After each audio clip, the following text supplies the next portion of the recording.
Poder te foi dado no céu e na terra, todo poder te foi dado.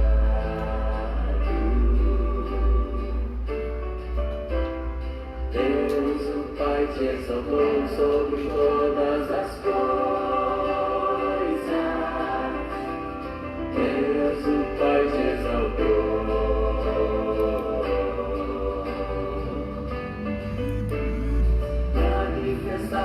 Em carne, justificado em Espírito, visto dos anjos, pregado aos gentios, vindo do mundo e recebido da glória. Levantai, ó portas, as vossas cabeças.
Levantai, ó portas, as vossas cabeças. Levantai-vos, ó entradas eternas, e entrará o Rei da Glória. Quem é este Rei da Glória? O Senhor forte e poderoso, o Senhor poderoso.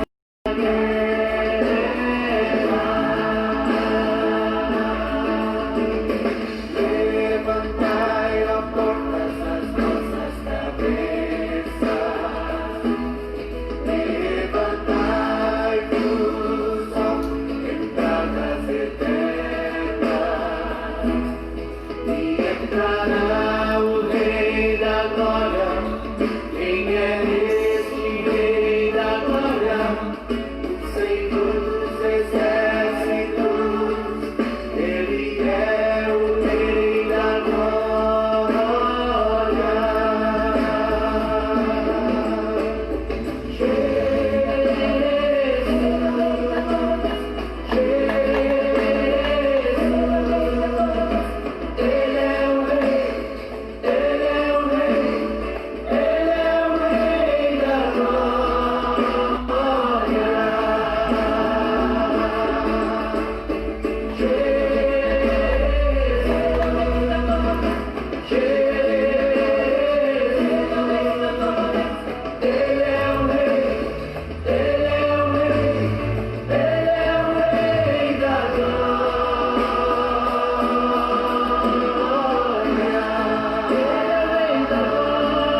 Boa noite, paz seja com todos. Hoje, terça, nossa escola de sabedoria ainda online. Algumas mudanças, né, nos decretos que dizem respeito ao distanciamento social, à quarentena, mas a nossa região ainda não teve uma mudança relevante e com isso as igrejas elas ainda estão impedidas de serem abertas para culto, atividade pública. Enquanto isso, nós vamos dessa forma, né? Uma transmissão de conhecimento, compartilhamento online, e eu espero que você seja abençoado ou abençoada pela palavra de hoje. Costuma ser breve, hoje ainda mais breve, só uma reflexão, mas que se você tomar para o seu coração, pode ter certeza que vai abençoar a sua vida. O tema de hoje, cenas do Calvário, e eu vou ler um texto que está no Evangelho de Lucas, capítulo 23. Então, se estiver com a sua Bíblia fácil, pegue ela, abra em Lucas 23, nós vamos ler um texto relativamente grande, do versículo 33 até o 49. Então, mais uma vez, para fixar bem, Lucas 23, do 33 ao 49. Talvez fique difícil de pegar a Bíblia agora, abrir rápido. Anote, né, esse texto e depois você lê para confirmar aquilo que eu vou ler. E o texto diz: E quando chegaram ao lugar chamado Caveira, ali o crucificaram, e os malfeitores, um à direita e outro à esquerda. E dizia Jesus: Pai, perdoa-lhes, porque nem sabem o que fazem. E repartindo as suas vestes, lançaram sortes. E o povo estava olhando, e também os príncipes zombavam dele, dizendo: aos outros salvou, salve-se a si mesmo, se este é o Cristo, o escolhido de Deus. Também os soldados escarneciam dele, chegando-se a ele e apresentando-lhe vinagre, e dizendo: se tu és o rei dos judeus, salva-te a ti mesmo. E também por cima dele estava um título, escrito em letras gregas, romanas e hebraicas: este é o rei dos judeus. Um dos malfeitores que estavam pendurados blasfemava dele, dizendo: se tu és o Cristo, salva-te a ti mesmo e a nós. Respondendo, porém, o outro repreendia-o, dizendo: tu nem ainda temes a Deus, estando na mesma condenação? E nós, na verdade, com justiça, porque recebemos o que os nossos feitos mereciam, mas este nenhum mal fez. E disse a Jesus: Senhor, lembra-te de mim quando entrares no teu reino. E disse-lhe Jesus: em verdade te digo que hoje estarás comigo no paraíso.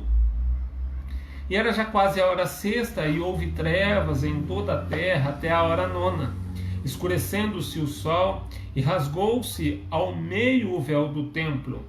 E clamando Jesus com grande voz, disse: Pai, nas tuas mãos entrego o meu espírito. E havendo dito isso, expirou. E o centurião, vendo o que tinha acontecido, deu glória a Deus, dizendo: na verdade, este homem era justo. E toda a multidão que se ajuntara a este espetáculo, vendo o que havia acontecido, voltava batendo nos peitos. E todos os seus conhecidos e as mulheres que juntamente o haviam seguido desde a Galiléia estavam de longe vendo essas coisas. Eu vou ler até aqui. Já deu para ter uma boa noção, né, dos últimos momentos de Jesus aqui nesse mundo, Jesus encarnado como homem. Mas o que eu quero falar é de alguns pontos de vista da cruz do Calvário. Eu gostaria que você acompanhasse comigo aquilo que eu vou passar, aquilo que eu vou comentar. De repente, você vai trazer à sua memória algumas mensagens, algumas pregações, coisas que você aprendeu a partir desses textos. Bom, a Bíblia fala que uma multidão presenciou aquilo que para eles era um espetáculo. Por que espetáculo? Porque era um costume romano crucificar bandidos, crucificar pessoas que eram inimigas da sociedade, inimigas da coroa, inimigos do rei, inimigos de César, inimigos de Pilatos nesse tempo, inimigos naquela época, Herodes Antipas. Então, quando eles iam condenar esses que eles tinham como uma pedra de tropeço para o Império Romano, eles mandavam para a crucificação. E muitas pessoas iam assistir. Na verdade, o governador, às vezes o rei, né, local, ele até comissionava os seus conhecidos para ir assistir às condenações em crucificação.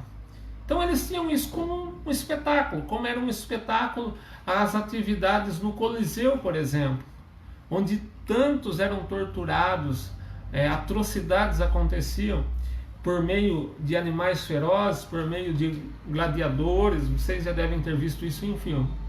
Então era um espetáculo. E Jesus estava sendo um espetáculo para eles, juntamente com mais dois, um cada lado seu.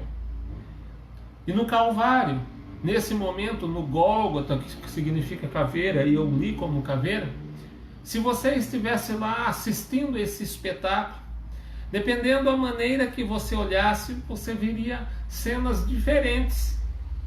Por que cenas diferentes? Então vamos atentar, vamos olhar com atenção e também com fé, e contemplar algumas dessas cenas impressionantes nessa história. Acompanhe comigo. A primeira cena mostra um condenado perdoando os seus algozes. E esse condenado era Jesus.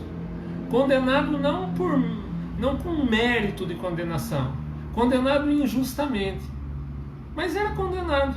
E ele estava perdoando os seus algozes, aqueles que o levaram a essa condição.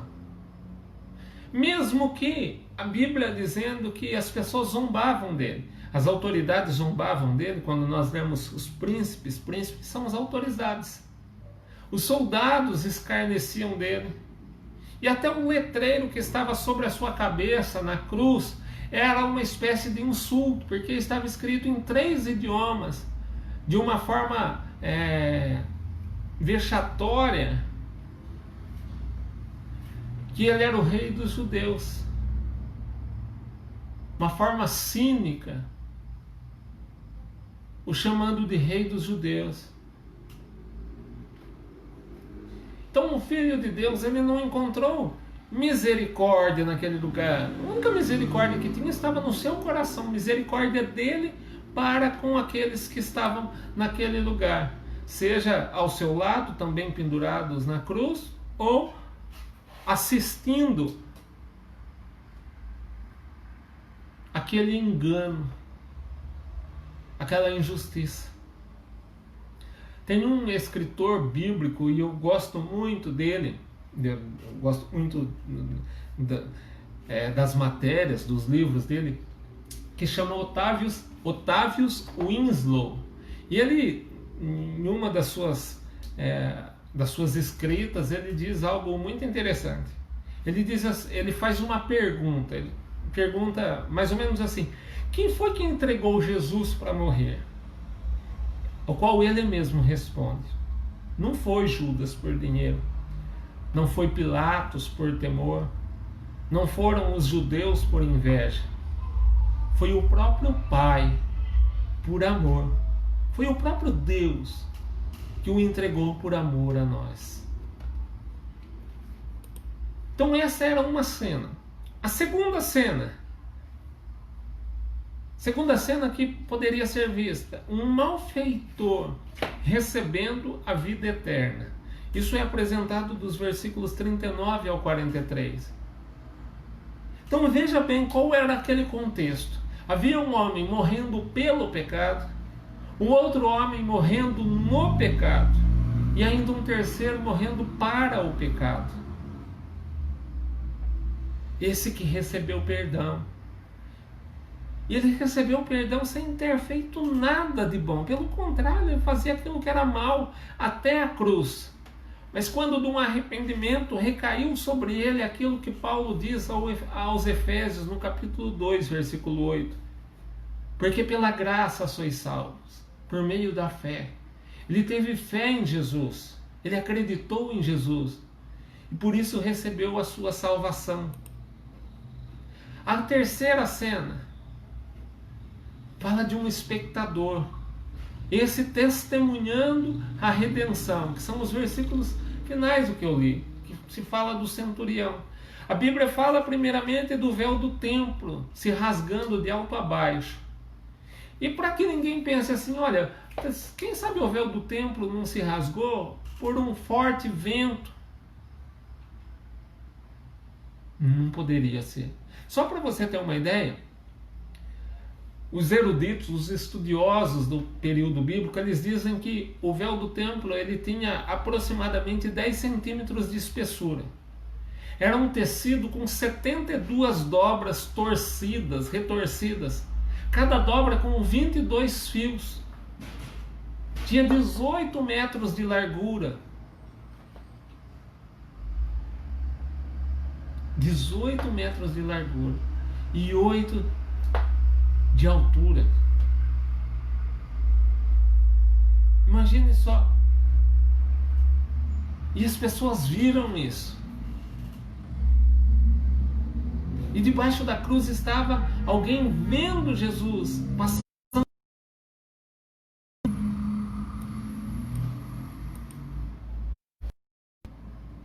Então, quantas cenas em um mesmo ato? Quantas coisas foram apresentadas em um mesmo momento? Sabe onde eu quero chegar com isso? Eu quero dizer que para cada ato, cada ação de Deus nessa terra, existem diversos pontos de vista. Existem aqueles que creem, aqueles que se arrependem, recebem o perdão. Existem aqueles que zombam, aqueles que fazem escárnio. Existem aqueles que têm a vida transformada pelas palavras de Jesus. Existem aqueles que têm a vida transformada pelos seus atos. Existem aqueles que aceitam. Existem aqueles que recusam. A pergunta é: de que modo você olha para essa cena? Como você olha para a crucificação, para a cruz? Embora não a veja pessoalmente, não é do nosso tempo. Mas qual é o seu parecer sobre os relatos da crucificação? Você é daquele que crê e que vive amparado pelo fato de que Jesus morreu pelos nossos pecados, de todos nós. Você é aquele que até acredita, mas de forma indiferente, não trazendo nenhum significado para a sua vida. Ou você é daqueles que simplesmente têm atitude cética e que nem acreditam que essa história de fato aconteceu. Dependendo da maneira que você enxerga a cruz,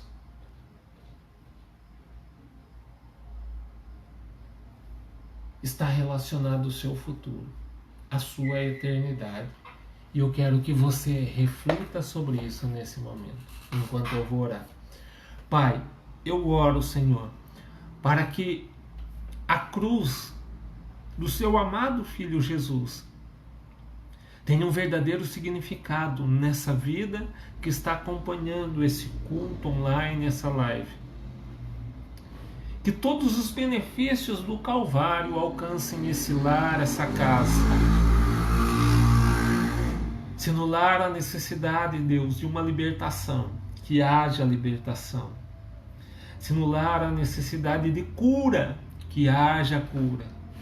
Que tudo aquilo que o Senhor conquistou por nós, Jesus, que esse teu filho, a tua filha, possa viver pela fé.